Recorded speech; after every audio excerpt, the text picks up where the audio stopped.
तोरा का लगला ते हमरे आदमी कुल के मार के ते हमक मार देबे। हाँ, शेखर नाम हमार शेखर। तुझे बहन के साथे दुष्कर्म हम ही कैले बानी और गांव वाला लोगन के खेत के भी हम ही आग कवल के बानी। आज आज तोर भी अंत करब।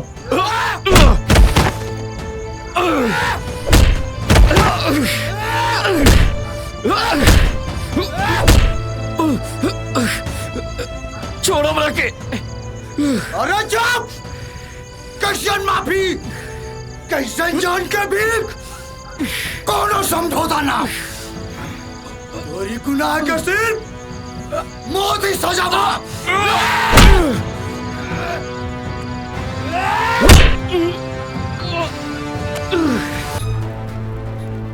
इस राख की ढेर को गौर से देख।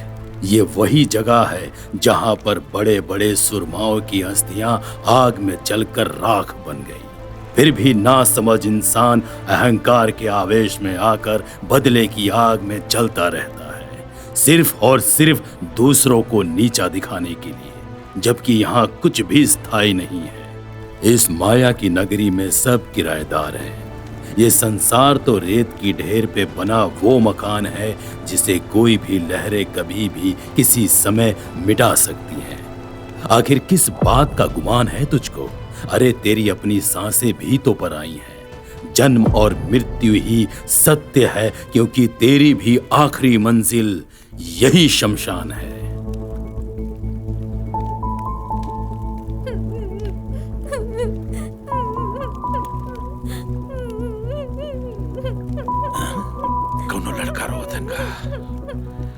वो शमशान पे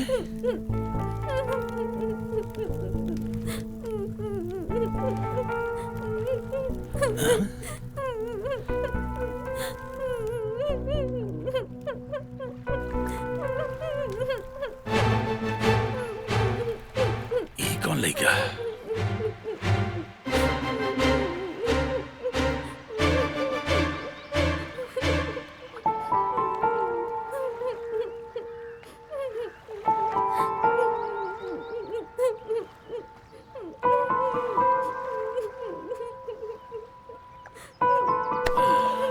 बाबू, ए बाबू, का नाम है? हाँ? रोत काहे बड़ा? बाबू, बाबू, ए बाबू, नाम का बतावा, का नाम है?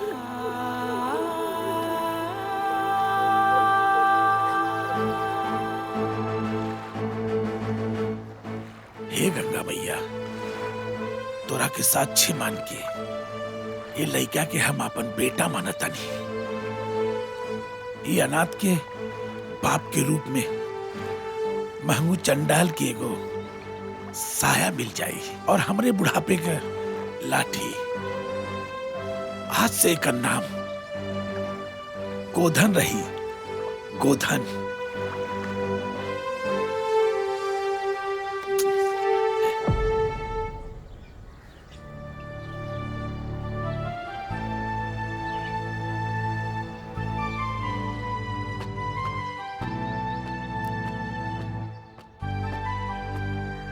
प्रणाम मालिक। प्रणाम प्रणाम। आइए आइए मुनीम जी, बैठिए। ये बताओ मुनीम जी, बिटियन सबकी विदाई ठीक से हो गई ना? अरे मालिक, कोनो बात के तो कमी ना रहा? अरे मालिक, बड़ा धूमधाम से सब बिटियन के ब्याह हो गई, कोनो प्रकार के कोनो कमी ना भइल मालिक। मुनीम जी, याद बात तोहरा जब प्रभात बाबू के जन्म भइल उ वक्त 11 लड़की के सामूहिक विवाह कैले रहली और आज 500 लड़की के एक साथ सामूहिक विवाह भइल। ये खुशी की बात बानो? अरे मालिक, आपके कृपा से कितना बिटियन के बियाह हो गई, अपने अपने घर सब खुशहाल हैं। बहुत दान दहेज भी मालिक दियल गई। अरे कैसे हुए मुनीम जी? हम जे लइकन सबके बाप बानी और हर बाप के यही लालसा रहेला कि उनकी आंख के पुतली ससुराल में खुश रहे। जी जी। अरे तो हम ना करीला, ये तो सब योगीराज गंगा बाबा के कृपा बा। हाँ। खैर छोड़ा ये सब। मुनीम जी देखा, आज प्रभात बाबू के जन्मदिन बा, पार्टी बड़ी धूमधाम से होए के चाहिए। सेवा सत्कार में कोई कमी न रही। हरे कृष्ण हरे राम, हम करी तो का करी मालिक, तब तो आज के पार्टी में मजा आ जाए। अरे जरूर, कहे से कि अब यह अवसर पे हमरा के एक बहुत खूबसूरत शेर याद आवता। मेरी गलतियों पर डाल के पर्दा ऐ मेरे मालिक, मेरी गलतियों पे डाल के पर्दा ऐ मेरे मालिक, अच्छाइयों के सांचे में ढाल रखा है। क्या बात बा, क्या बात बा। मेरी गलतियों पे डाल के पर्दा ऐ मेरे मालिक, अच्छाइयों के सांचे में ढाल रखा है। अरे मैं तो कब का मिट चुका होता, अरे मैं तो कब का मिट चुका होता, माँ बाप के दुआओं ने पाल रखा है। बहुत खूब मालिक, बहुत खूब।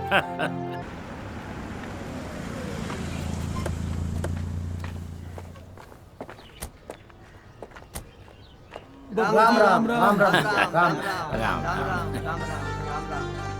हम अपने आप के बहुत भाग्यशाली समझीला, कहे से कि ये गांव के मुखिया के रूप में और बाबा जी के रूप में रउआ लोग के सेवा करे के बहुत बड़ा अवसर मिलल बा। ई तो हमनियों खातिर सौभाग्य के बात बा मुखिया जी। देखा भैया, हमरे पंचायत में अन्याय के कोनो गुंजाइश नहीं खे, चाहे केहू होके। जे गुनाह करे सबके बरोबर सजा मिली, चाहे हमार अपन खून काहे ना होके। जी। अच्छा रउआ लोग कहाँ जात बानी? बाजारे जाता नहीं जा, आज बुध न ह, अच्छा, बाजार लागेला। जा जा भैया जा। अच्छा प्रणाम। चलो हो, चलो जा। मालिक, आप तो इंसान के रूप में भगवान बानी। मुनीम जी, तोहरा समझ में ना आई। अब ई बतावा, ई बात बोले के तोहरा औचित्य का बा? मालिक, जोन हम कहल चाहत बानी ओके मोटे में समझ ली। हरे कृष्णा हरे रामा, हम करी त का करी। मुनीम जी, अभी गंदी सोच अपन दिमाग से निकाल के फेंक दे। हरे कृष्णा हरे रामा, हम करी त का करी। आपके बात हम समझत बानी, लेकिन जहन से तका वो तो हम सपनों से ना निकाल सकरी। चला मुनीम जी, चला चला गाड़ी में। हाँ, आई, आई।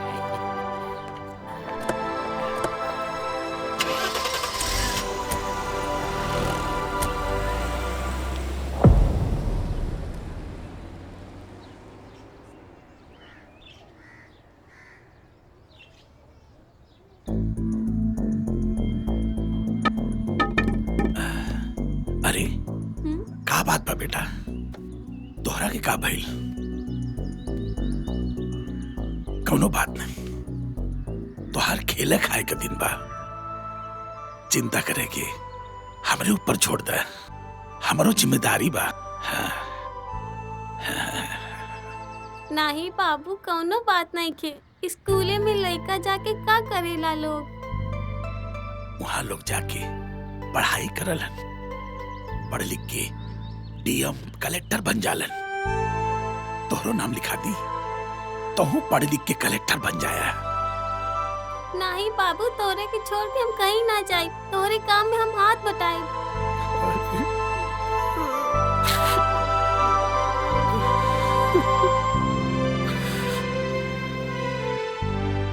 गुरगस पे मरघट पे कुछ पढ़ लिख लेबे तो कुछ बन जाइबे। हमार का बा, आज हम बानी कल ना रहब। चला हम तो हर कल स्कूले में नाम लिखा देब। अरे माई बाप, हमरे गोधन की भी पढ़ा दे। ठीक बा, सोच भी अच्छा बा, पर तहनी के पढ़ाई करबा सन तो मरघट पे काम के करी? लागत बा कि विद्यालय भी मरघट बन जाए। माई बाप, हमनी के पढ़ाई के अधिकार ना बा का? अधिकार तो बा तहनी के, पर पढ़ाई के ना, मरघट पे जाके लाश जलौला के। चल निकल यहाँ से, फिर यहाँ अइले के कोशिश मत करिए। चल चल निकल यहाँ से। चल जा। चल चल जो। सुना तो बेटा, देखा लागत हमनियों के जीवन ऐसा ही खत्म हो जाई। समझा तारा बेटा, यही आगे में चल के समझ ल। लेकिन शिक्षा का अधिकार ना बा, बात सिर्फ घाट पे मुर्दा जलावे का अधिकार बा। चाहे तो बाबू हम तोरे कामे में हाथ बटाए, शिक्षा ना बा तो ना पढ़ब। बेटा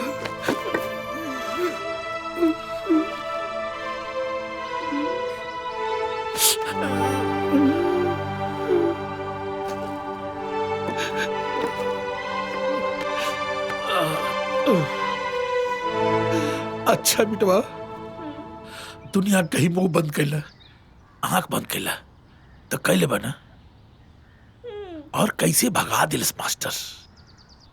जैसे हमनी के आदमी ना गंदगी बानी दुनिया जवार के, पर केकरा से कहल जाइए, के सुनी।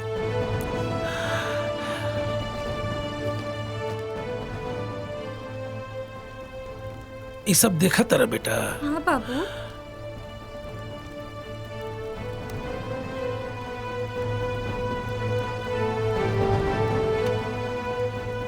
यह विधि का विधान बा बेटा।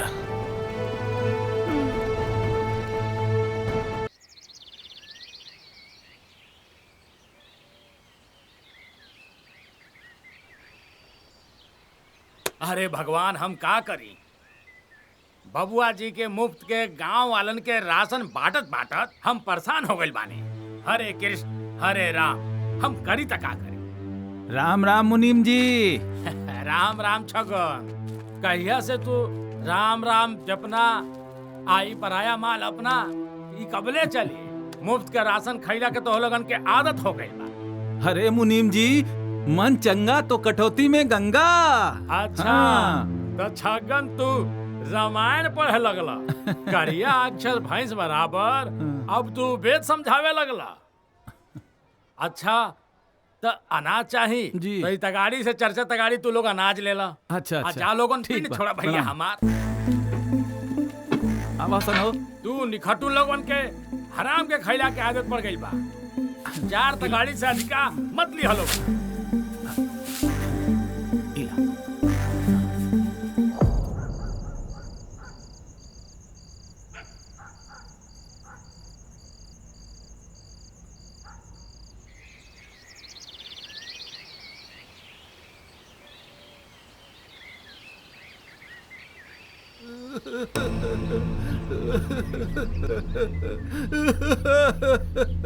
महतारी क्रिया कहतारी, मेहरारू के गहना बिखू बेचते हम, बचल खुचल जवन जमीन बा उहो बेच के राउर कर्जा चुका दे मालिक।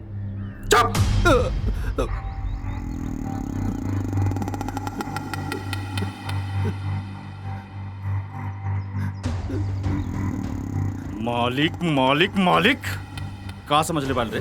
हाँ? हमार पैसा सरकारी बैंक का पैसा है? कि जब मन कर जाके मुंह उठा के ले ले बसा और देख भाई नानी याद आई। मालिक हमरा के कुछ दिन के और मोहलत दे दी मालिक, राउर जितना पैसा बा सब सूद समेत वापस कर दे मालिक। बड़े बाबू यहाँ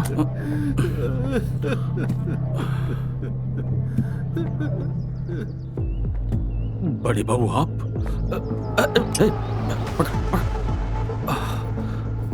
हरे कृष्ण हरे राम, हम करी त का करी? शेखर बाबू, ई गरीबन पे अत्याचार बहुत होत बा।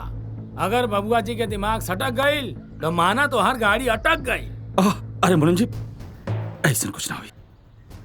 बबुआ जी आप तो जानते बानी, लोग बेरी केहू पता ना चला और देवक बेरी डीजे बज चला और पूरा गांव मोहल्ला के पता चल जाला। शेखर चौधरी, दायरे में रह के काम करा। कहे से कि मर्यादा के उल्लंघन हुए से बउआ जी के दिमाग खराब हो जाला। कोठी में आके किसानन के कर्ज का रकम सूद समेत लेके जा। चलो मुनीम जी। गाड़ी। मुनीम जी, हिसाब किताब सब साफ सुथरा रखा। सॉरी चाचा जी, रात के हमनी से गलती हो गई। एक खातिर हमनी के बहुत शर्मिंदा बानी। लोग शहर में रह के समाज और संस्कृत के भुला जाले कि घर भी एगो मंदिर होला। रात गईल बात गईल बेटा, अब शहर के हवा ही सन बा। हाँ भीमा, घर एक मंदिर हो, हरों में रहे वाले माँ बाप भगवान के मूरत होले, और हमार बाबूजी साक्षात होकर मिसाल हवन। देखा हमार प्रभात बबुआ के, ये भी शहर में रहेला पर इनके स्वभाव में कौनो परिवर्तन नहीं खे। अरे मालिक, गांव और शहर के हवा में अंतर बा। हमनी के उ देश में रहे वाला बानी जा जहाँ गौ माता गंगा माता के पूजा होला, लेकिन ये लोग पश्चिमी सभ्यता अपना लेहलस। हरे कृष्णा हरे रामा, हम करी त का करी। अब तू कुछ मत करा मुनीम जी, अब तू चुपचाप से बैठ जा। अच्छा बचवा, ये बतावा, ये तो सज धज के सवेरे सवेरे कहाँ जात हवा? बाबूजी, गांव जवार के साथे साथे हम जिला भी आज देखल चाहता नहीं। काहे से कि सुन ले बानी अपना गांव के साथ साथ अपन जिला भी बदल गईल बा। जा बचवा, जा घूमी आवा। जी बाबूजी। भीमा चल। प्रणाम बाबूजी। खुश रहा। चला जा। हाँ मुनीम जी। भीमा, आज हम तारा के अपन पूरा विरासत दिखाई। मालिक, प्रभात बाबू तो आजो एकदम दूध मुहा बच्चा लागल। आज सादगी तो एकदम कूट कूट के आपे जैसे भरल है। हाँ मुनीम जी, संस्कार से बढ़ के दुनिया में कोई चीज ना होला। बाप के परछाई बेटा होला और माई की परछाई बिटिया में होला। दोनों एक ही खेत के उपज बा, पर दोनों के सोच में बदलाव आ जाला। खैर, सब ईश्वर की कृपा बा। हम भगवान से तो ही प्रार्थना करी थे कि नाश्वर शरीर से केहू के अहित न होखे। बस। मंगरू, ऐजे गाड़ी रोक दे। आजा भीमा। आओ भीमा, आजो। ये देख, ये पूरा खेत जितना दिखात हो ना, ये सब खेत हमारा हो। अरे यार, गजब हरियाली है। अरे पागल, हरियाली ना हो, गेहूं कटल बा। गेहूं? हाँ। Sorry sorry sorry. ये देख, ये सब जोन दिखात हो ना तारा। हाँ हाँ हाँ। अरे हेने देख, यहाँ से लेके जहाँ तक तारा के लौकत हो, ये सब खेत हमारा हो। और बहुत देख, अच्छा नजारा है वो यार। देख जोन भट्टा दिखात हो ना, हाँ। वो अपन भट्टा हो। भट्टा? हाँ, एक को ना, हाँ। 10-10 को भट्टा हो। यार। चलो और कुछ दिखाओ तारी तारा को। हाँ, गजब प्रॉपर्टी है यार। आजा। चलो भाई जा।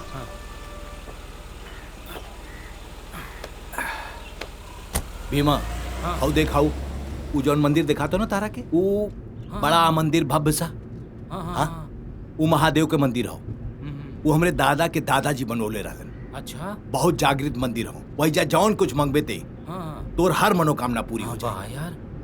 हाँ यार प्रभात बाबू, अपना पास इतना सब कुछ बा, एकरा बाद भी आप इतना साधारण जीवन जिया तनी, साधारण जैसे रहनी एकदम। अरे भीमा, हाँ, यही सब हमारे संस्कार और संस्कृति है। हाँ। बाबूजी ने हमें यही शिक्षा दी है। अच्छा। और आज इसीलिए हम धोती कुर्ता बड़े शौक से पहनते हाँ, वो हम देखा था नहीं कि आप धोती कुर्ता में एकदम साधारण जैसन रहे नहीं।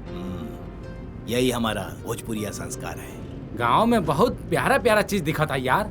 हाँ। कितना सुंदर सब कुछ। सोचे वाला बात बा। बहुत खूब, सोचो। और हम सुनले रहनी है कि गांव में बहुत बुरा लोग रहने, लेकिन देख के तो नहीं लागत ऐसा यार।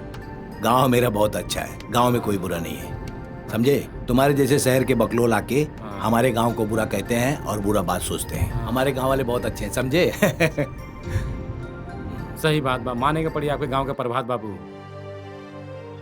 हमारा एक गांव नहीं, पूरे हिंदुस्तान का हर गांव अपने आप में बेमिसाल है। प्रणाम प्रणाम प्रणाम।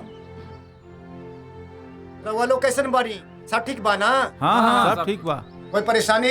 कोनो परेशानी नहीं है मुखिया जी। ठीक बा। बबुआ जी, हमार लड़की के शादी बा, इनमें कुछ मदद हो जाए तो बड़ी मेहरबानी हुई। ठीक बा मोहन, तोहार बेटिया हमार बेटिया है। मुनीम जी, मोहन की बिटिया की शादी में जौन खर्च हुई उतना रुपया दे दा। मालिक, दिहला में कोनो कसर ना बा। दिहला के बाद लेहला के कोनो हिसाब ना बा। देहला के बाद मिलेला ना, यही खातिर मालिक हरे कृष्णा हरे राम, मिली तो मिली ना तो जय सिया राम। सही कहा तानी मुनीम जी।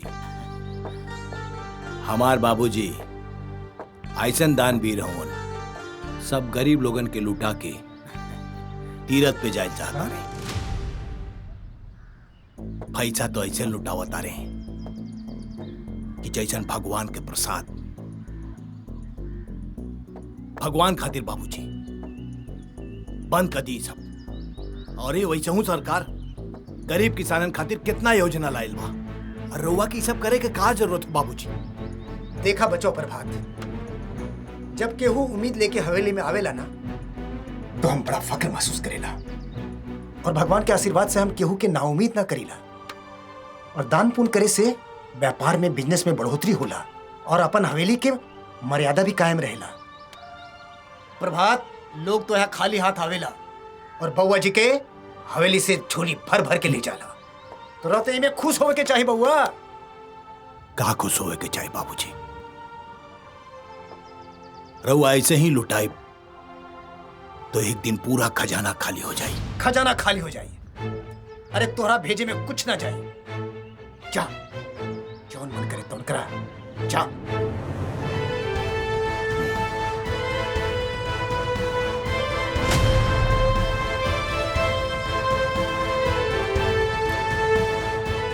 मुनीम जी जी हमरा साथे चला।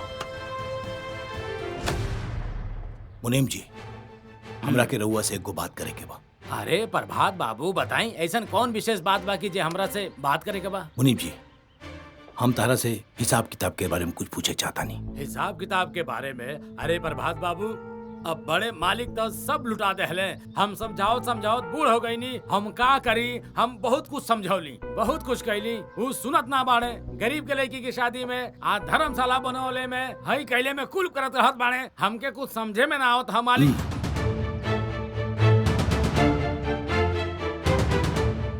बाबूजी, अब आपकी नहीं, सिर्फ हमारी चलेगी।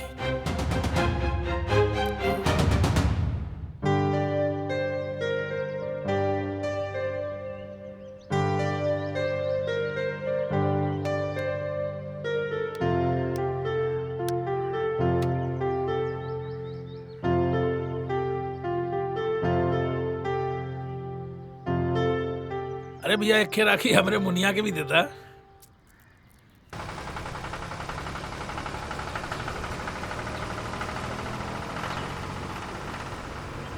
अब ये किसी को नहीं मिलेगा, सब खेत जोत दो, पूरा खत्म करो, किसी को दान नहीं मिलेगा, है ना? करी मालिक, हम गरीबन पर रहम करी। अरे कौनो रहम ना। अरे कैसे छोड़ दे तू लोग, इतना कर्जा ले ले बड़ा, बतावा। अरे ये लोग इतना कर्जा लेना बाकी 7 जन्म लेना भर पाए। हाँ तो यही खातिर। अरे ए मुनीम जी, ये लोग के धक्का मार के बाहर निकाला, चला खेत से बाहर। मालिक ऐसे मत करी, मालिक मालिक मालिक ऐसे मत करी, मालिक भागिए, मालिक भागिए, भाग। अब केहू जाके मालिक के कंप्लेन कैला तक काट डालब हम। ए जाके जोता, ए जाके जोता, चला जल्दी आवा, भाग जा, निकल जा, खेत से निकल जा, ये जा दिखाइए ना। ए बराबर छोटे मालिक अगर बड़े मालिक रिसियाए लगे तो का होई? अरे बड़े मालिक रिसियाए लगी है तो हम देख ले, बोकर चिंता ना करा तू। हम जितना कह देनी उतना काम करा, पूरा ही खेत जोतवा के सब जाके क्लियर करा।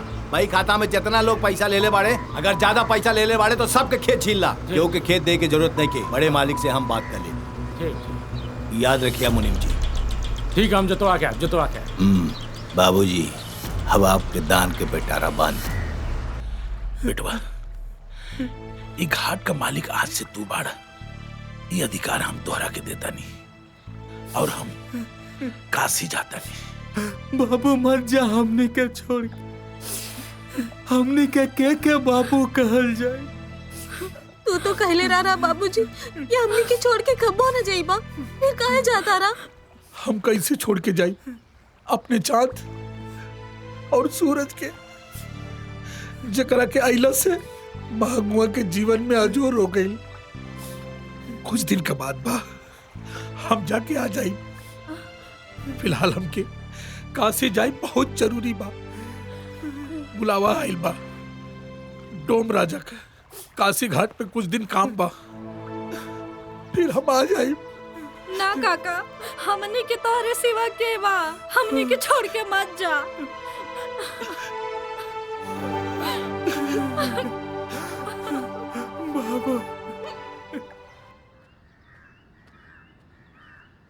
मालिक, का बात बनी? प्रभात बाबू हमनी के खेत जबरी जुतवा रहल बाड़े। मालिक पाव लगा तनी हमनी के गरीब बनी जा। हमनी के कौन कसूर बा मालिक? ठीक बा, चला हम आवत नहीं। ठीक बा मालिक।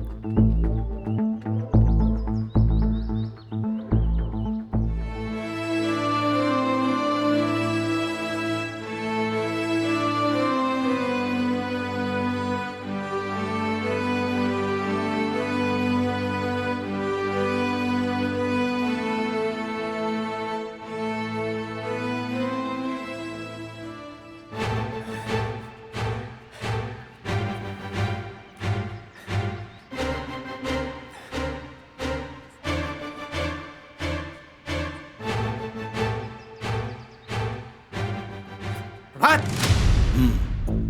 यहाँ आवा। आज जे तू कैले बाड़ा ना, बहुत घटिया हरकत कैले बाड़ा। हम बहुत शर्मिंदा बानी। अरे किसान लोग मेहनत करेला और रईसन के थाली में रोटी आवेला। किसान लोग काम करेला और हम रईसन के नाम होला। बाबूजी, ये बात मत भूलिया कि टीका चंदन के लगावल जाला, कालिक के नाम। अपना बराबरी वालन के साथे हाथ मिलावल जाला ता सम्मान मिलेला। छोट लोगन के साथे हाथ मिलावला के मतलब अपना सम्मान के ठोकर मारल होला। और जूठन खाए वाला के थाली परोस के ना दिया जाला बाबूजी, याद रखिया। हाथ रुक जा।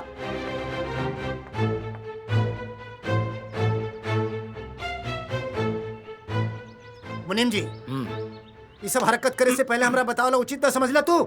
हाँ? सब काम राय मशवरा से हो सकेला। एक बात कान खोल के सुन ला मुनीम जी, कि अभी हम जिंदा बानी। ये घर में हमार सिक्का चली, हर कागजात पे हमार ठप्पा लागी।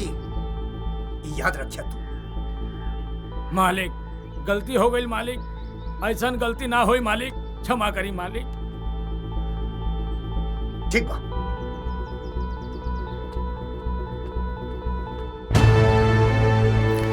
जय हो गंगा मैया, जय हो, जय हो, जय हो।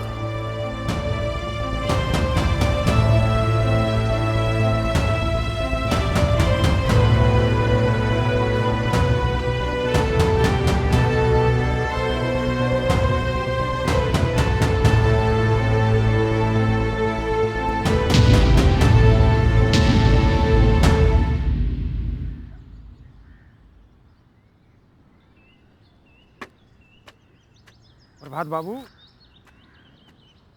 अरे भीमा, आओ बैठ। धन्यवाद।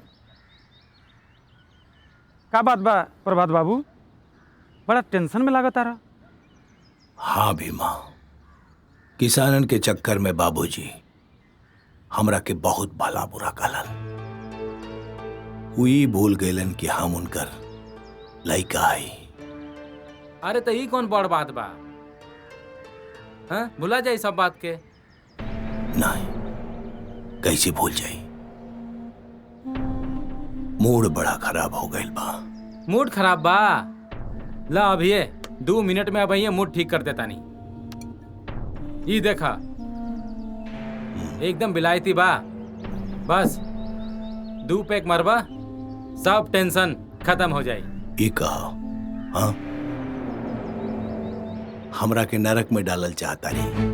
तारा के पता हो ना कि हम दारू ना पीला, फिर काहे लेके आ गईले? चल उठाओ बोतल और भाग यहाँ से। पहले ही से हमार मूड खराब हो, और खराब मत कर। चल उठाओ, निकल यहाँ से।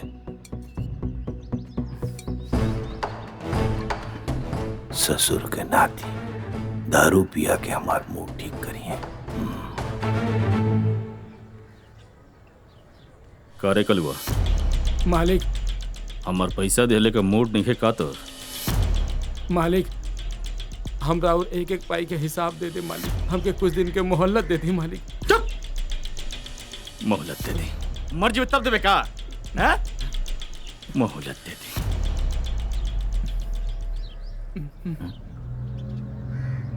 है ना? हाँ ना? जी मालिक।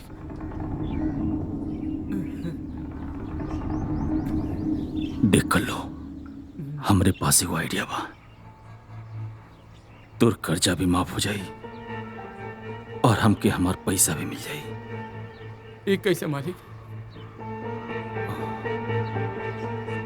वैसे कि तोरे घर में एगो हीरा जैसन चल पड़ी बिया, ओकरा के एक रात खाते हमरे कोठी भेज दे। रोरी मुंह से शोभा नहीं के देत मालिक। हम लेकिन के बाप जरूर हैं, लेकिन कोनो दलाल ना है मालिक। ठीक बा, ते दलाल ना होवे, तू जो मर से बांध के। मालिक हमरे बाबूजी के छोड़ दी, मालिक छोड़ दी, हमरा बाबूजी के छोड़ दी। जौन काम हम करे के लिए तैयार बानी, हमार बाबूजी के छोड़ दी। छोड़ दी तेरे बाबूजी के? हाँ छोड़ दी। ठीक बा, हम छोड़ दे। बस ये काम कर हमार, हमरे कोठी के सुबह पड़ा था। ही का कहा तानी? गाड़ी रोक। कहे खा बुराई बाहू में? हाँ? खाली एक रात शेखर चौधरी। अरे प्रभात बाबू, कुल का और अलबा? हाँ? बोलवा, कोनो समस्या होगा? समस्या बा प्रभात बाबू, हम बताओ तनी। ई जन करुआ बा ना, ई कुछ पैसा ले ले बस सालों से हमार, ई तो वापस करत नहीं है। तो केहू न केहू के तो देवे के पड़ी ना। कितना पैसा हो तोहार? सब मिला के ये कोई 10,000 रुपया। जी छोटे मालिक। छोड़ दे इनका की। बहुत बहुत धन्यवाद मालिक। धन्यवाद की जरूरत नहीं की। अपना बेटी के ला गाड़ी में बैठा। चला तारा के हम तारा घरे छोड़ दे। चला बैठा। चला शेखर बाबू, हाई पैसा। बैठा।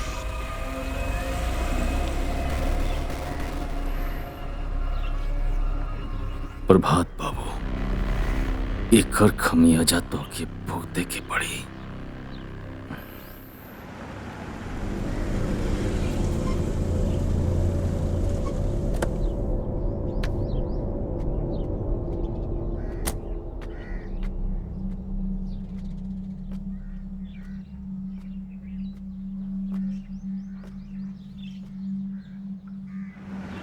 गाड़ो गाड़ो गाड़ो, सन सन।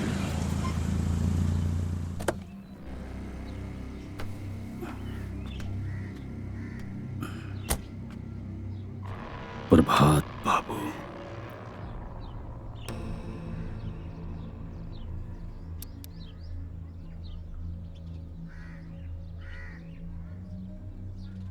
तुम्हारे बाप बेटा की लड़ाई में हम घी डाला, दोनों जानी में चरबलवन, और हम हाथ से कब तब जाके हमरे गले जाके ठंडक मिली।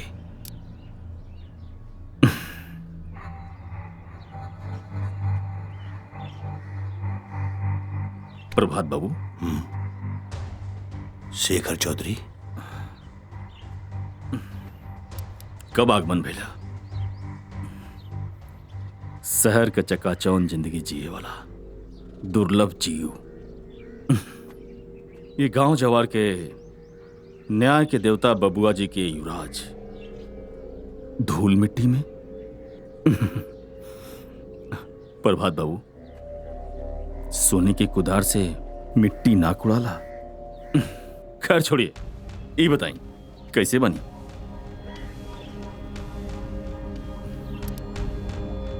ठीक बानी शेखर चौधरी। बहुत अच्छा बानी। शेखर चौधरी, हाथी के दांत दिखावे के अलग होला और खाए के अलग होला। ई तारा समझ में ना आई। सोने के पालना, सोने के कुदार और हाथ में चांदी के चम्मच लेके पैदा होके वाला बड़ा नसीब वाला होला। गांव जवार के धूल मिट्टी से तुलना ना कह जाला। हर पगडंडी से निकल के जाए वाला रास्ता शहर की तरफ जाला। एक गांव से शहर बसेला, शहर से गांव ना। गांव के मिट्टी में ही माई के ममता के खुशबू आवेला। ही तारा समझ में ना आई।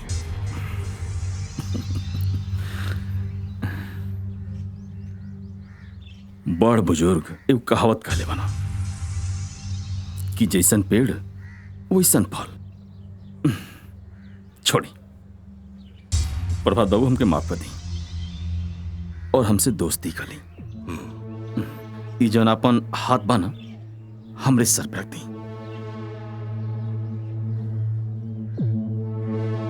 शेखर चौधरी, दुश्मन के दोस्त बनावल सांप के दूध पियावल जैसन होला। बबुल के पेड़ में आम ना आवेला। तारा जैसे लोग से दोस्ती ना करे, ये में समझदारी है।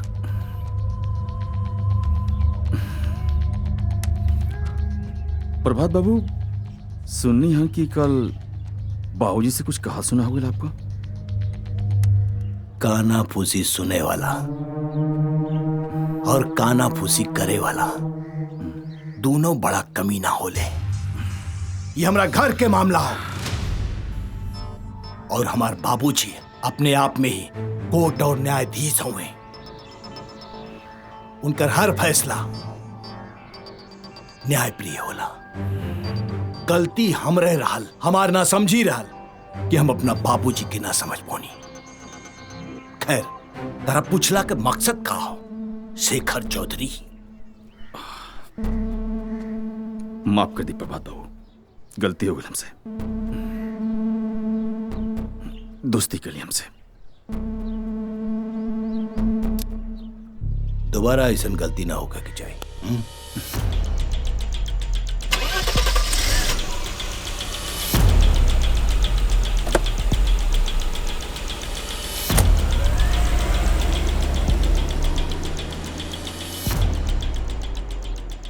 दोस्त, दुश्मन का वो दोस्त ना होला।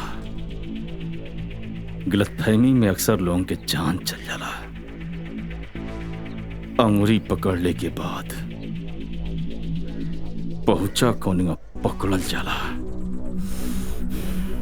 ताकि हम बताई प्रभात बाबू, हम बताई।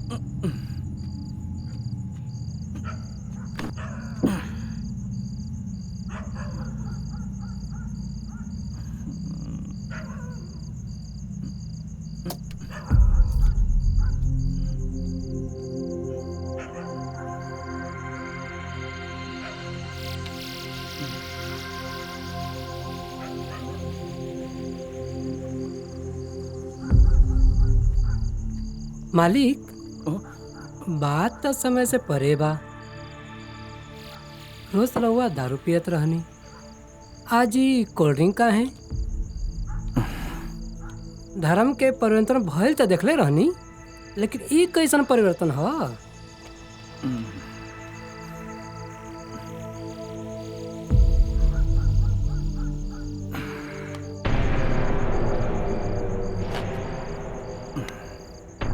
जानते ले बोला जी मालिक। ई दारू जौन बा ना, बड़ी बेकार चीज बा। अच्छा। दारू पीले के बाद दिमाग खराब हो जाला। मन में बेकार बेकार जौन बाटे आवेला। और ई कोल्ड ड्रिंक्स पीले से जी मन में ना कोनो बेकार ख्यालात आवेला, ना ही दिमाग कोनो फालतू चीज सोचेला। अच्छा। और एक ही पीले से भी मन तृप्त हो जाला। जी मालिक। तो दारू बा खराब जी और कोल्ड ड्रिंक्स बा अच्छा। अब तोरा क्या करे बा? जी बताई। हमारे को काम करे बा। बोली ना। काम ही करे बा। हाँ।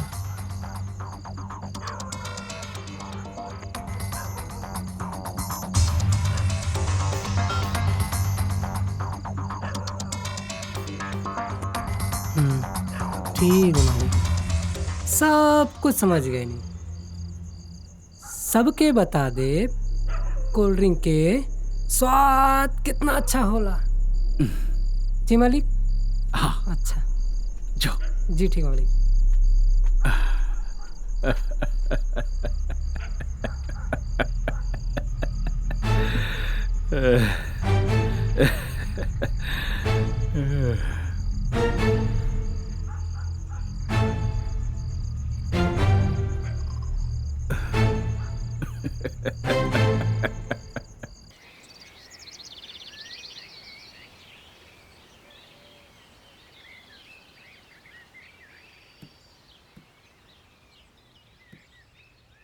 अरे भैया, इतना दिन से कहाँ रहला?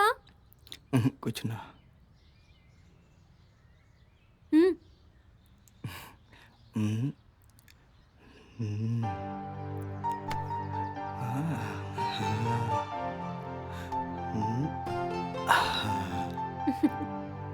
भैया, तू हमेशा हमरा के भगावे के चक्कर में रहेला, लेकिन हम तोहरा के छोड़ के कहीं ना जाए।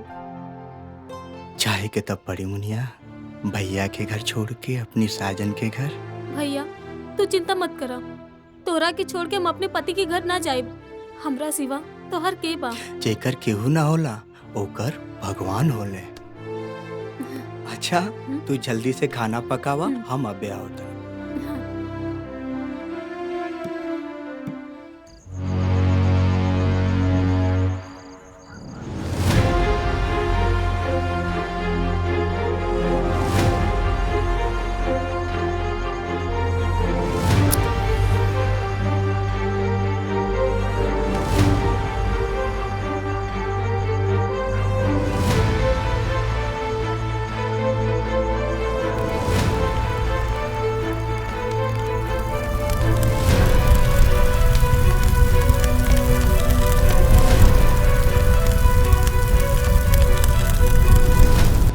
मालिक, हमने सब जना के खेत जोर गईल मालिक। हमार 4 कट्ठा जमीन रहल वो जोर गईल मालिक। हम बानी ना, का करी हम? तू लोग चिंता मत करा, हम बानी ना, हम सब देख ले।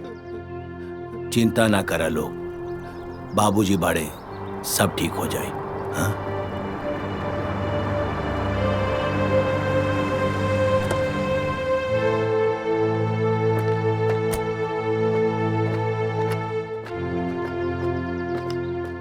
प्रणाम बबुआ जी। प्रणाम प्रणाम दरोगा जी। आई बबुआ जी, केहू के ऊपर संदेह या शक बा जे ई कारनामा कर सकेला? दरोगा जी, बहुत दुख भरी घटना हो। गरीब किसान लोगन के खेत जला के उनके मुंह से निवाला छीन लियल गयल बा। रउआ के छानबीन में अगर हमार कोनो मदद के जरूरत हुई तो निसंकोच बताइया। हाँ दरोगा जी, ये कोनो छोट बात नहीं थी, बल्कि आवे वाला समय के लिए बहुत पूरा संकेत बा।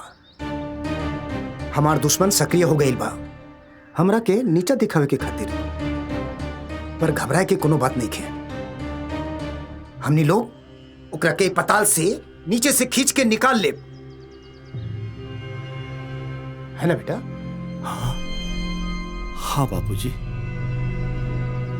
बाबूजी हमरा के वो दिन के लिए माफ कर दी जौन हमी गरीब लोगन के बारे में रउआ से बुरा वाला कहनी। हमरा के माफ कर दी।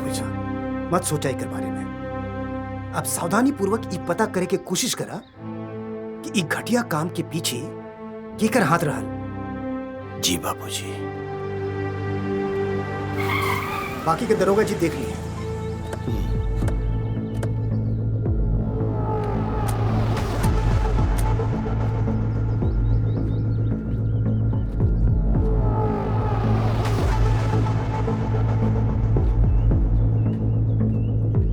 बाबूजी प्रणाम। खुश रहा। बड़ा दुख भइला जब हमके पता चलल कि गांव वालन का सारा खेत जल गए। जैसे मालूम पड़ा भागल भागल नहीं। कुछ पता चलल? दरोगा साहब, कुछ पता चलल कि कैसे लागल है आग? कोनो शॉर्ट सर्किट या फिर? शेखर चौधरी, गुनहगार हमेशा गुनाह के छुपावे के कोशिश करेला, काम अपने करेला और सबूत दूसरा पर छोड़ेला, और कानून से बचल मुश्किल नामुमकिन बा। अभी हम चलता नहीं। प्रणाम। प्रणाम। चलो।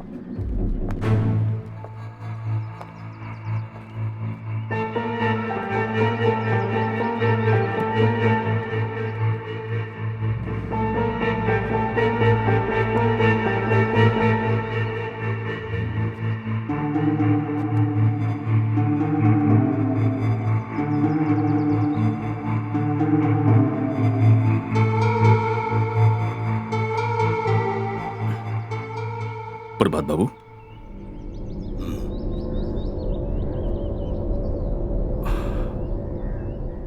देखा ना, काले हमने दोस्ती भइल और आज किसानों के खेत में आग लग गई। लगा था कि फिर से हमने बीच में कोनो शकुनी आ गई बाटे। शकुनी केहू भी होके, बाकी वो हमरा नजर के सामने बा, हमरा ही खेमा में। तो प्रभात बाबू बताइए ना, उस ससुरा का हम टेटुआ दबा दे। कहीं वो शकुनी तू तो ना? अरे प्रभात बाबू, कैसन बात कर देनी आप? हाँ?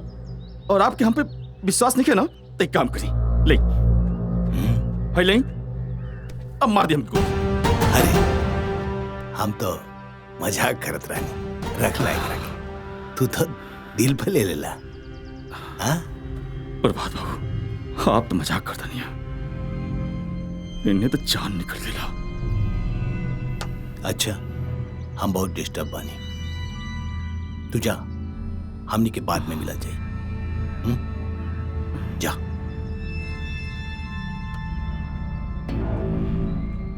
बेटा तू जितना अपना के होशियार समझता रहा, हम तो हर बाप है।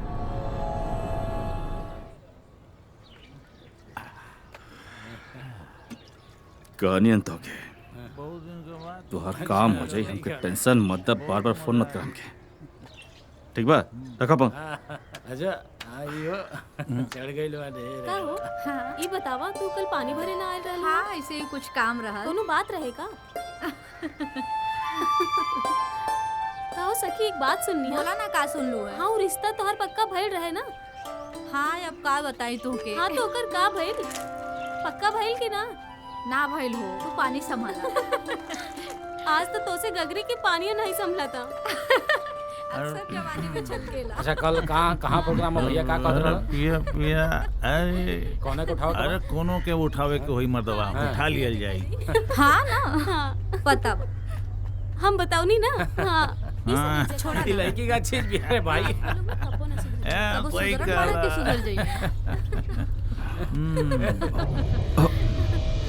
एक मिनट,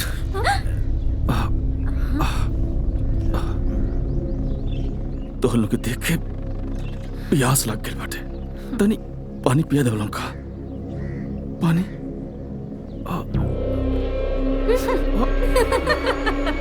आई देखा, इनकरा के तो भौवा ना देलस, पानी मांगत रहे। एक देख देलस।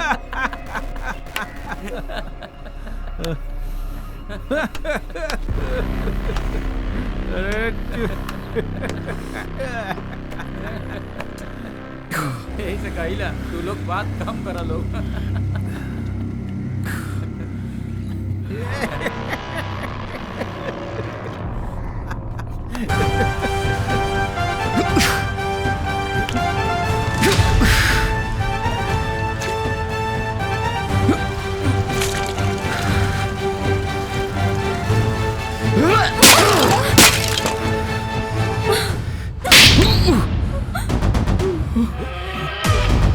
भाग भाग भाग जल्दी भाग, जल्दी भाग।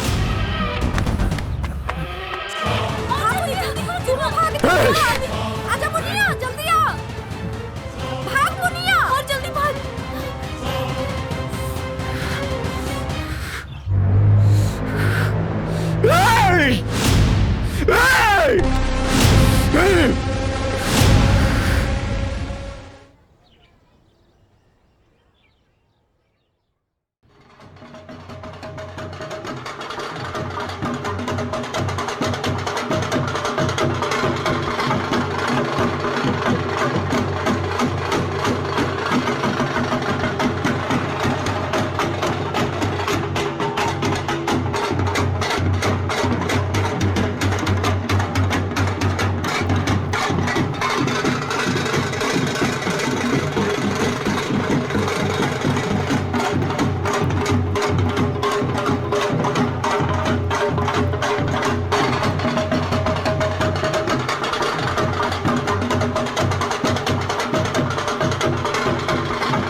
कितनी हमार बेइज्जती के वाले इन नासूर बन के हमके चुभ रहा बा। आगे तोर रात तोरा खाती बहुत भयानक हुई, बहुत भयानक हुई।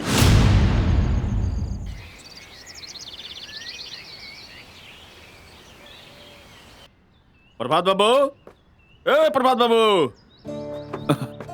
अरे शेखर चौधरी, प्रणाम। आवा बैठा। हाँ।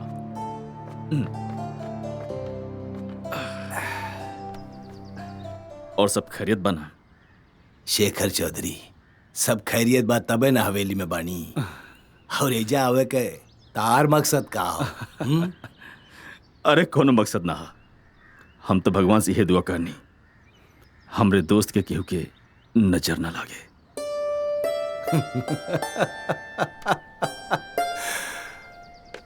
दूसरा के जीवन में ग्रहण बने वाला आदमी दुआ कब से करे लागल? हाँ, खैर छोड़ा, ये बतावा एजा आवे के कारण का हो? कोनो कारण ना, लंबा टाइम बीत गया। सोचनी है दोनों दोस्त मिलके कहे ना कोनो लंबा ट्रिप पे चला जा, थोड़ा मौज मस्ती हुई बस। शेखर चौधरी, बात तो तू ठीक कहा तारा, पर अबे ना काहे से कि किसान भाईयन के ही फसल में जौन आग लगल बा, वो आग आज ले हमरा कलेजा में धधकत बा। अरे प्रभात बाबू, अरे का इन कीड़ा मकोड़न के चक्कर में टेंशन में अपने आप डाल रखे वाला? हाँ? अरे जर गेल तो जर गेल ना। अरे तोहरे जैसन बड़ आदमी के पाँव के तलवा के नीचे ही किसान मजदूर सब पड़ल रहे ना। अभी खुल के जब सर पे चढ़ेबा ना, सर पे चढ़ के कान में मोती हंसा। अच्छा अब देर होता, चलत तनिया। राम राम।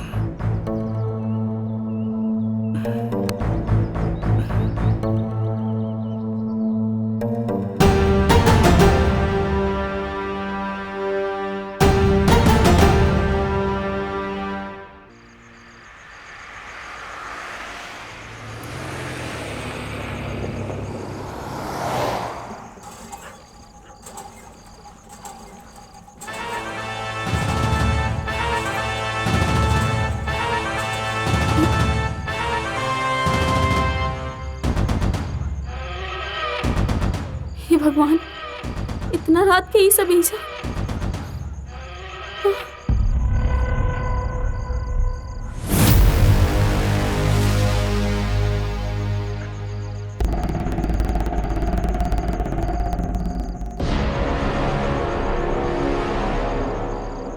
मुनिया, मुनिया, मुनिया।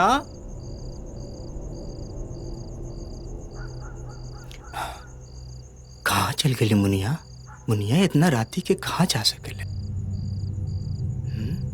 मुनिया, हे भगवान, हाँ ये सब का हो गई?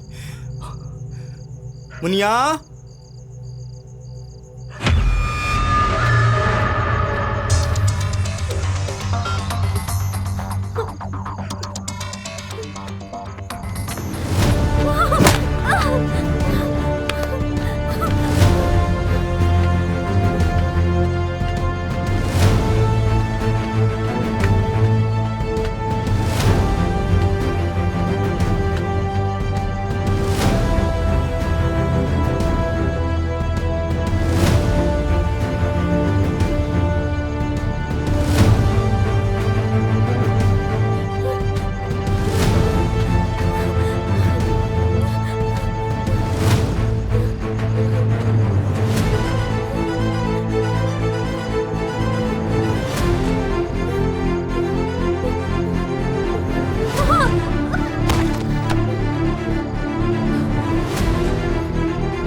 भैया भैया गुदना लालटेन लेके एकरी के खोजत आवता। देखा अब यो टाइम बा, छोड़ दे हमरा के। अगर हमरे भाई के पता चल गइल ना तो तोरी सन के जिंदा जला दी है। चुप! जिंदा जला दी हूँ। अरे जौन मन के दौड़ कर लियूं। जानते थे आज तक हमारे ऊपर हमार महतारी बाप भी हमारे ऊपर हाथ ना उठौलस और तेज उन मारे और ये लोग के सामने हमारी लोग के सामने हमारे ऊपर हाथ उठा दिले। हम वही दिन से, वही समय से आग में चल रहा बानी। ये आग आज बुझाई, आज बुझाई हम।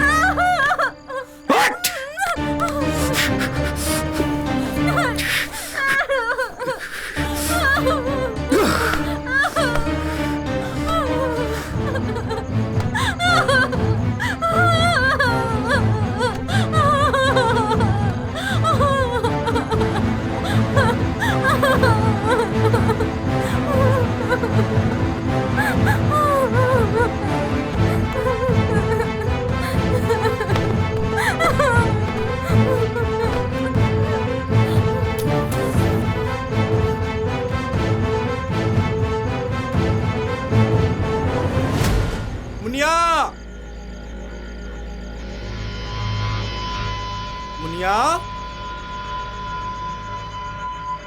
मुनिया, मुनिया, मुनिया, मुनिया। ये सब यहाँ कैसे? कौनो के आवाज आवता का रे? लगाता कि गुदना आवता।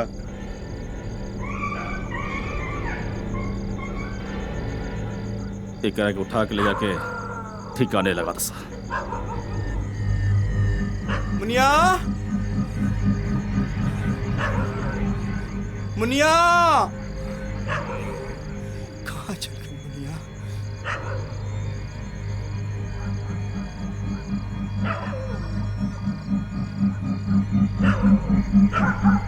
मुनिया, हे गंगा मैया, मुनिया,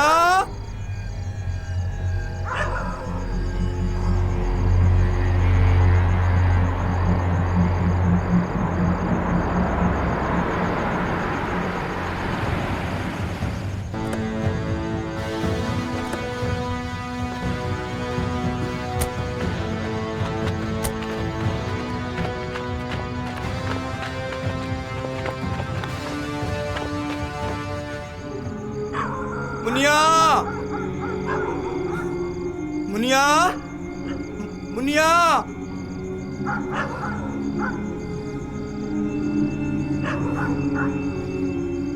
ए मुनिया।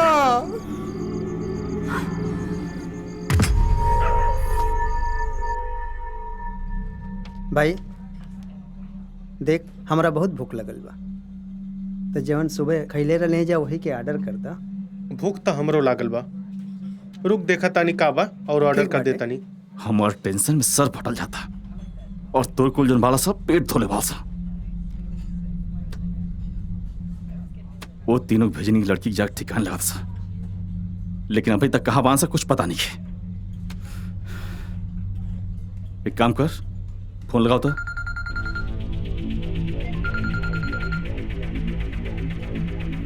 हाँ बोल, क्या कहा तारे? ले भैया तो सी बात करी। हाँ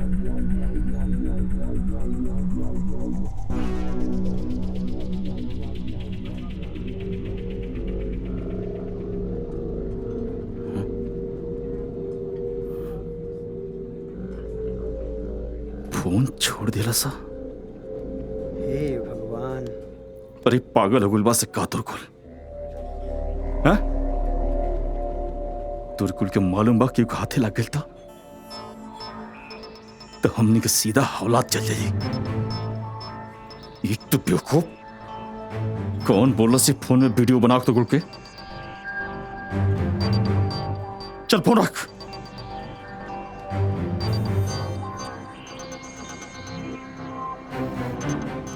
अब का हुई भैया?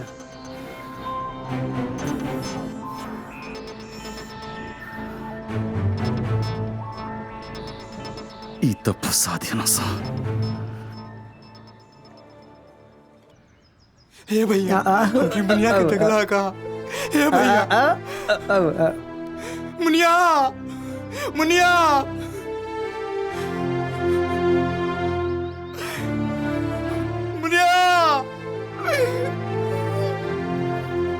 मुनिया तू कहाँ चल गई लो? मुनिया मुनिया मुनिया मुनिया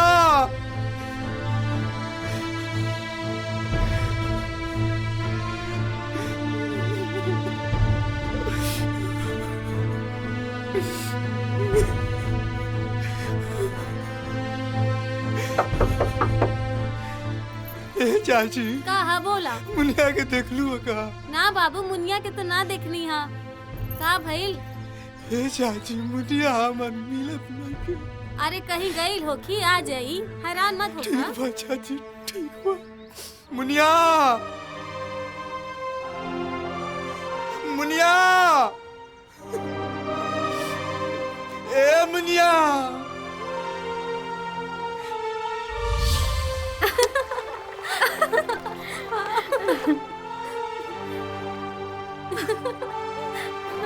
कितना बढ़िया लागेला ना नदी के किनारे, ठंडी ठंडी हवा ला। हमको तो बहुत अच्छा। अरे भैया आ गए। का बात बा मुनिया, बड़ा खुश लागत बारू। भगवान करे कि तू ऐसा ही हमेशा हंसत रहा। हाँ भैया, बस तू हमेशा खुश रहा।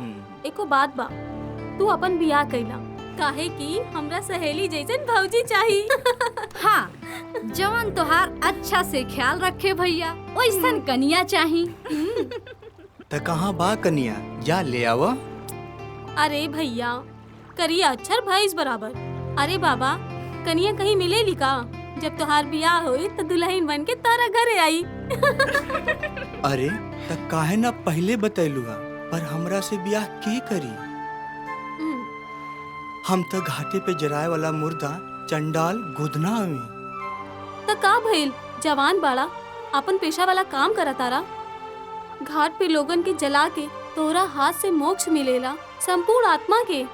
मुनिया, हमनी के अछूत बानी जा। सवेरे सवेरे ते केहू हमनी के मुंह न देखल चाहे। ई गांव जवार के लोग, और तू कन्या और ब्याह के बात करत हड़ू। कन्या एक दिन हम बना के भेजम तोरा के।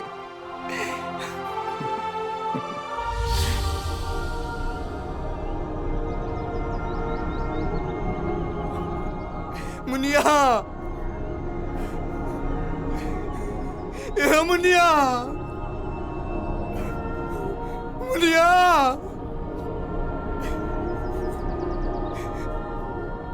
ए मुनिया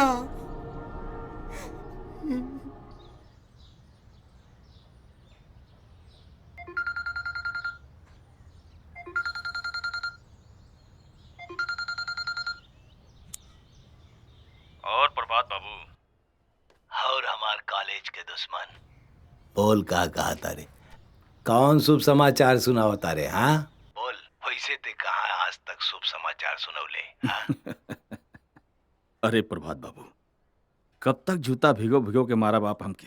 हाँ, ये सब छोड़ी और बताई, गांव जवार का हाल चल बा? गांव जवार के लोगों के बीच में सुख शांति सब बना? अरे गांव जवार के चिंता कब से तारा के हो गई। गरीब लोगन के मुंह से निवाला छीने वाला कब से गरीबन के बारे में पूछे लागल। खैर छोड़ा, ये बतावा वापसी कब हो? और हाँ, दीपक कहाँ बा? अरे छोड़ी नहीं दीपक उपक के। और एक बात सुनी प्रभात बाबू, जब डाकू वाल्मीकि ऋषि बन सके ना, तो हम तो छोटा अंधा से एक इंसान है, हम वो सुधर सके नहीं। प्रभात बाबू यकीन करी, हम एकदम सुधर गए बानी। बस अपन हाथ जनबा ना हमरे सर पे रख दी, अपन आशीर्वाद दे दी हमके। हम यकीन दिलाओ तो नहीं आपके छत्र छाया में हम और सुधर जाए। अपन आशीर्वाद देते ना। हाँ, आशीर्वाद इंसान के दिहल जाला, शैतान के ना।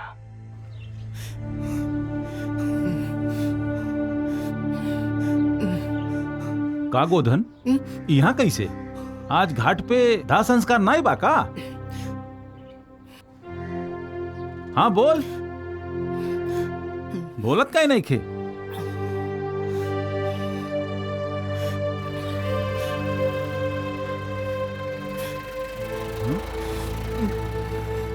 घाट पर रहे वाला आदमी एजा बा, कुछ तो बात जरूर बा।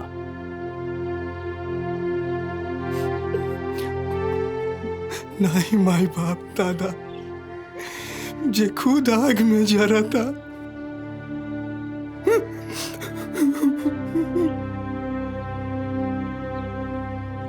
हमार दुनिया उजड़ गइल बा। हम का करें? घाटी पे मुर्दा जलाए वाला गुदना जिंदा जरूर बा, पर आगे में अपनी मुनिया के बिना में जरत बा। मुनिया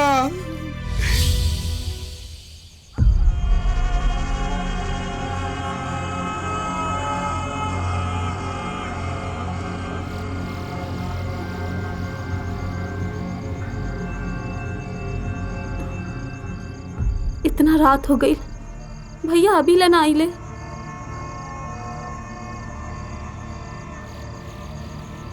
कहाँ होखिए भैया?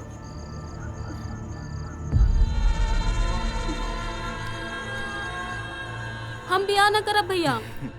ना मुनिया, पहले हम तोरी हाथ में मेहंदी सजा के और ढोली में रानी बना के विदा कर।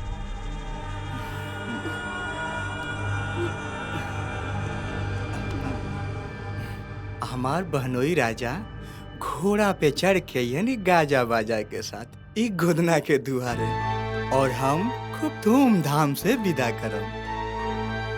और तू हर राखी के आइबू गोदना की घर अपनी भैया के राखी बांधे।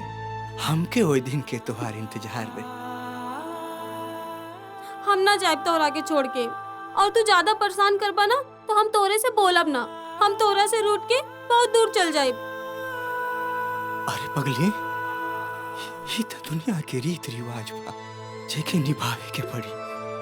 हम तोहार भाई आई कसाई ना, और तोहरी रहला से ते पूरा घर द्वार स्वर्ग लागेला।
नहीं के ये चाची, ये हमार बहन मुनिया हो, हमारी नहीं के ये चाचा ये लवारिस नहीं के, ये हमार बहन मुनिया कैसे के कर दिया। तू हमरा के छोड़ के ना जा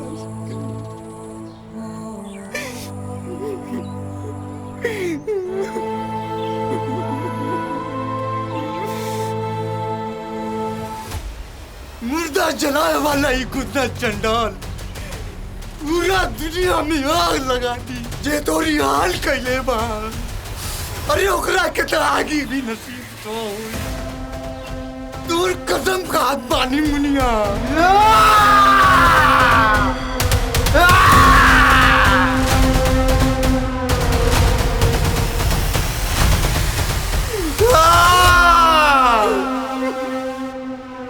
मुनिया क्या कर दिया मुनिया। मुनिया मुनिया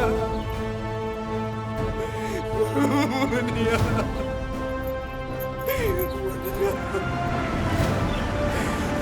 मार मुनिया।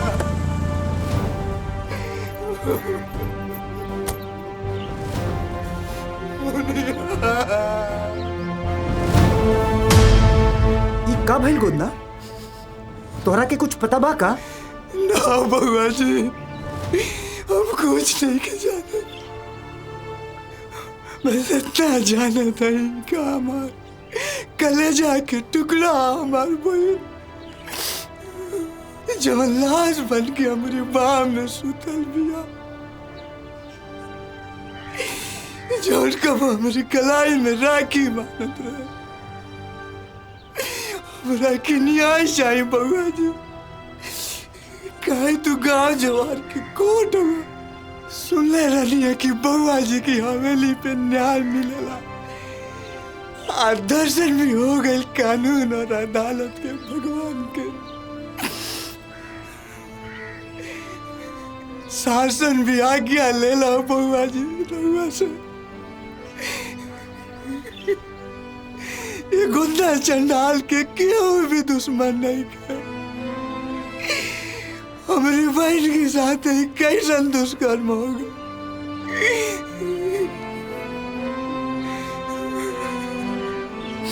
गुदना दुश्मन जे भी होके वो हमार दुश्मन हो। आबरू तोर बहन मुनिया के लुटाइल बा, लेकिन चीटा हमार हवेली के मान प्रतिष्ठा और मर्यादा पे उड़ल बा और हमरा बाबूजी के सम्मान पे। दुश्मन जे भी होकी ओकरा के सजा जरूर मिली। ओकरा के अब न कोर्ट होकी न कचहरी। ओकरा के घसीट के लाख के पंचायत के बीच में बोटी बोटी काट के हमारा चिल कौवन के खिया दे। ये हमार वादा हो। प्रभात ये काम करे वाला बड़ा सातिर बा। अरे चाल तो अच्छा चलल बा पर पासा फेंके में गलती कैले बा। अरे अफसोस तो यह बात के बा कि वो दरिंदगी के हद पार कैले बा और एक सजा ओके मिले के चाहिए। बाबूजी रहुआ चिंता ना करी, ओकरा के हम अब जिंदा ना छोड़ब। गुदना तू ले जा अपना बहन के और ओकर दाह संस्कार कर। बाकी के हम देख ले। जा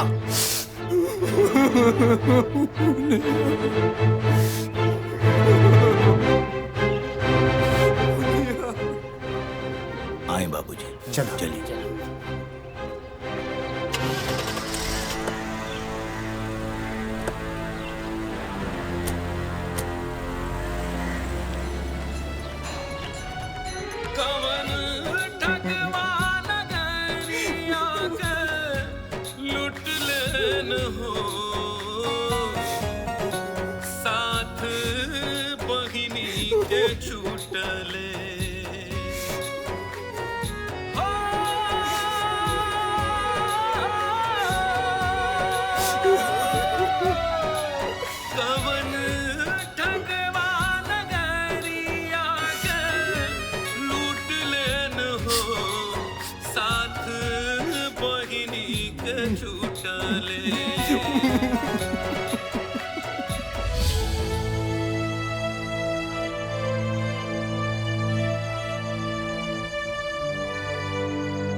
जौना हाथ से हम उठा के तोड़ के बाबा के गले वाले आज वही हाथ से तोड़ा के विदा करो तनी।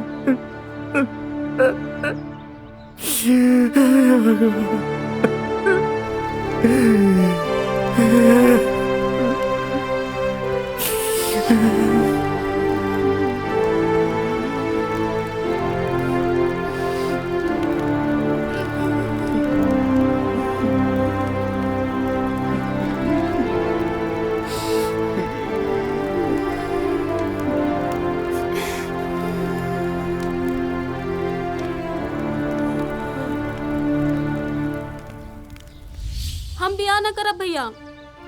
ना मुनिया, पहले हम तोहरी हाथ में मेहंदी सजा के और ढोली में रानी बना के विदा कर।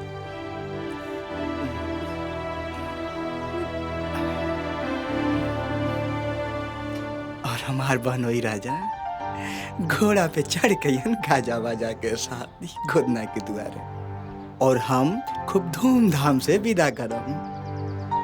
और तू हर राखी की अबू गोदना की कर भैया के राखी बांधे। हमके वो दिन तुहार इंतजार है।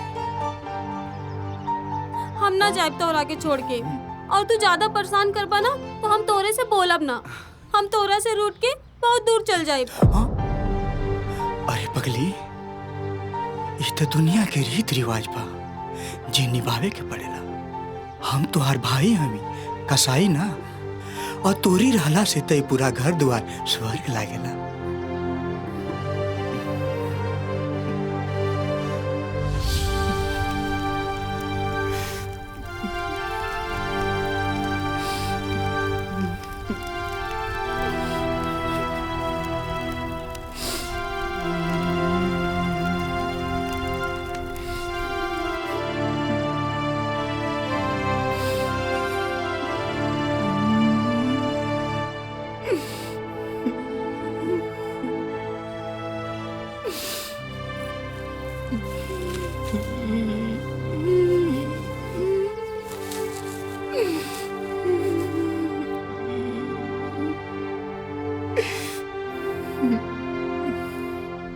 तोरा अस्थि के राख के जब तक गंगा जल में प्रवाहित ना करम, जबले तोरी साथे अन्याय करे वाला के जला के राख के ढेर ना कर देम, तब तक तोरा अस्थि के गंगा मैया के चरण में प्रवाहित ना करम। ये एगो भाई के फैसला बा, और घाट पे मुर्दा जलाए वाला गुना चंडाल के बाद।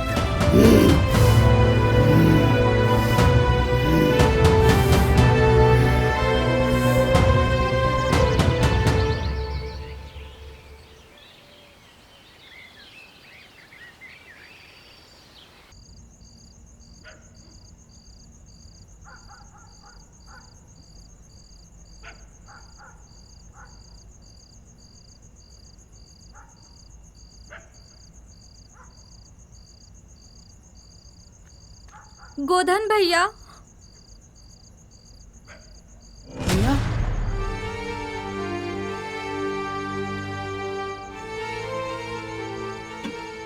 ला रोटी खाला भैया। खाना पानी छोड़ देला से का मुनिया वापस आ जाई?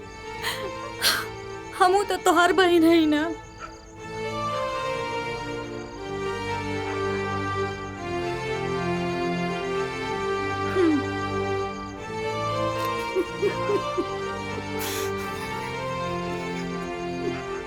ना भैया।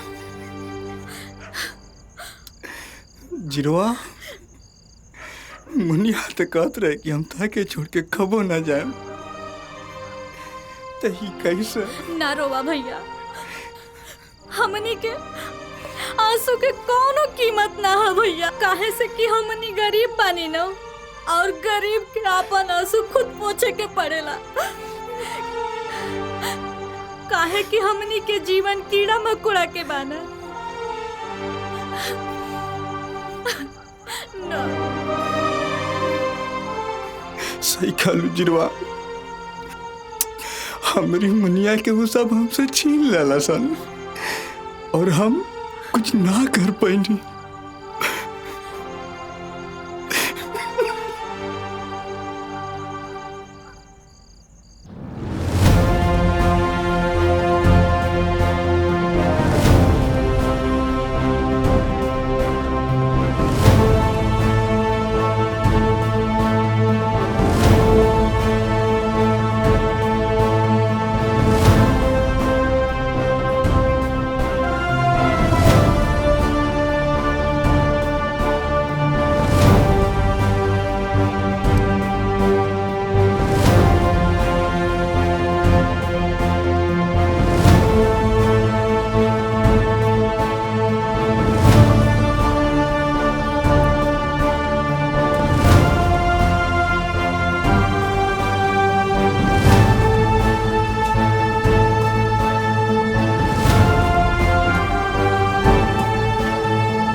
गोदन भैया हमार का गलती बा गोदन भैया गोदन भैया हमका माफ कर दो गोदन भैया गलती के लिए तो अंजाम ना सोच ले माफ करे वाला है दुनिया में नहीं के साफ करे वाला बा ये अदालत में गुनाह का सजा माफी ना मौत वाला मौत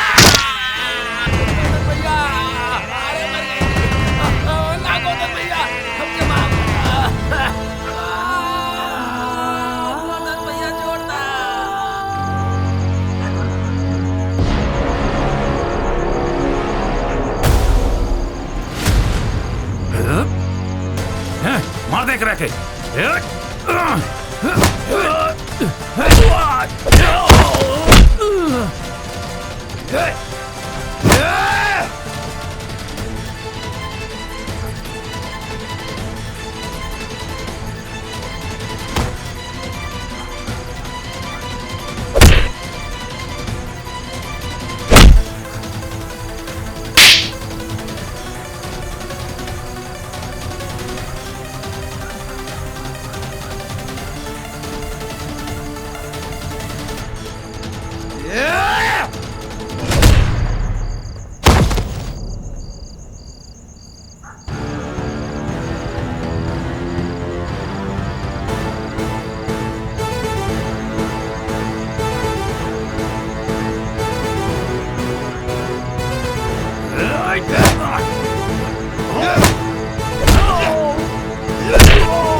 अरे हमके काहे मारा तड़ा हमार का दोस्त बा गोदन छोड़ दो हमरा के हम कुछ नहीं के लिए कुछ नहीं के लिए छोड़ दो गोदन हमरा के छोड़ दो मर गट के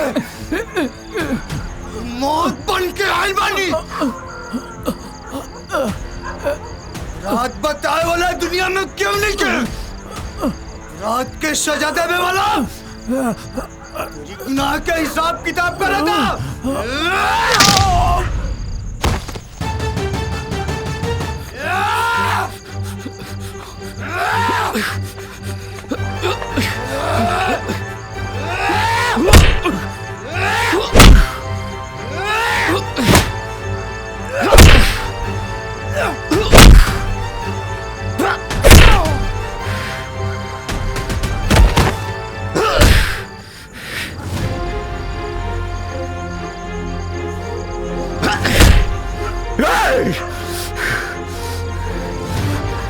तोरा का लागला ते हमरे आदमी कुल के मार के ते हमक मार देबे। हाँ शेखर नाम हमार शेखर। तुझे बहन के साथे दुष्कर्म हम ही कैले बानी और गांव वाला लोन के खेत के भी हम ही आग केवल के बानी। आज आज तोर भी अंत करब।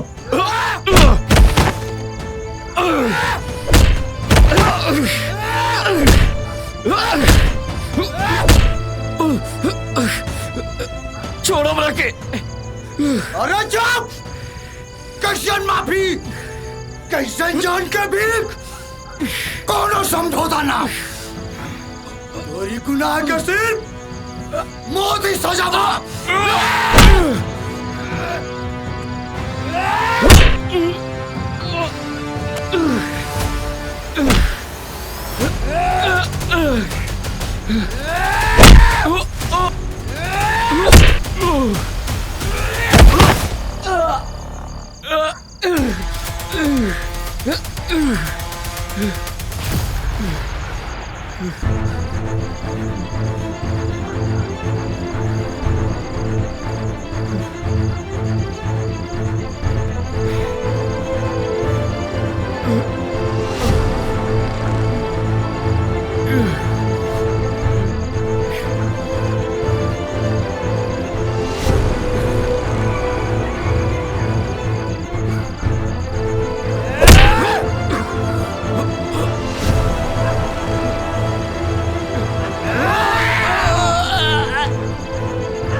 देख मुनिया, जैसे तोहरा साथे दुष्कर्म और अन्याय करके तोहरा के गड्ढा में फेंक दे लगा सन, आज खुद मुर्दा बन के गड्ढा में पड़ल वाला सन।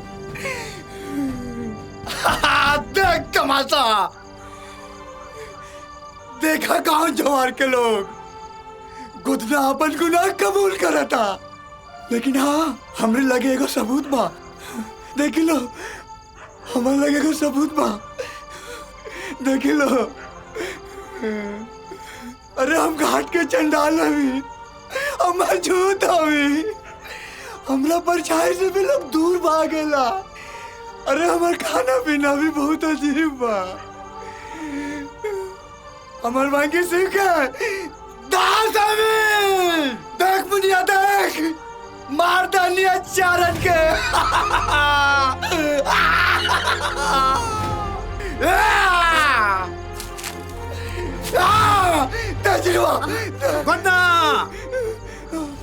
बहुत खूब, बहुत खूब, बहुत खूब, बहुत खूब गोदना। हम निशब्द बानी, तोहार कोनो जवाब नहीं खे। दुनिया में सच्चाई से पर्दा उठावे वाला काम कैले बड़ा। तू गुनाहगार नहीं खे।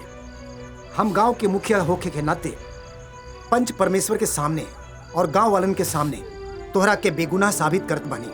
मालिक, न्याय भइल बा। गोदना अपराधी नहीं बा, बल्कि गोदना तो समाज के एगो नया आईना देखौले बा। हाँ गोधन, तहार बहन मुनिया के न्याय मिलल बा और साथे साथे उस सगरो बहन बेटी के न्याय मिलल बा जे ऐसन हादसा के शिकार भइल बानी। आगे से कौनो भी पापी ऐसन कुकर्म कैलस तो ओकरा संगे यह होई, न जेल न बेल, सीधा महादेव से मेल। हम गोदना के निर्दोष साबित कर देले बानी। रउआ लोग के का विचार बा? सही विचार बा मालिक। आज ही गोदना ही राक्षसन के मार के हम गांव वालन के करेजा जुरा देलस और ई साबित कई देलस कि जुर्म के खिलाफ सबके लड़े के चाहिए, चाहे वो जे भी होके। गोधन जला के खाक कर दई पापियन के, ये हमारा आदेश हो।